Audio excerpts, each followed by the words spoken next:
Inilunsad pasado alas 12 kaninang hating gabi ni SB19 member Justin De Dios sa pamamagitan ng kanyang official YouTube channel ang solo debut niya na may titulong Surreal. Isang ballad ang nasabing awitin habang ang music video naman ay umiikot sa iba't ibang aspeto ng katahimikan kabilang na ang kagubatan, niebe at malawak na kaparangan. Kinaaaliwan naman ng mga 18 at mga maisan o individual fans ni Justin ang kanyang vocals at ang napakalamig na boses na siya namang bagay na bagay sa mismong awitin.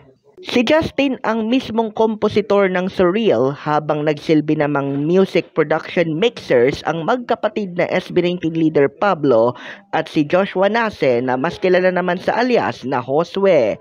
Makeup artist naman ang kapwa SB19 member na si Stel Ahero habang ang creative manager naman ng Surreal ay si Zian Abansenya. Umabot na ng halos 80,000 views sa YouTube ang official music video ng Surreal ni SB19 member Justin na una niyang pinahapyawan noong mga nakalipas na araw sa pamamagitan ng kanyang social media platforms.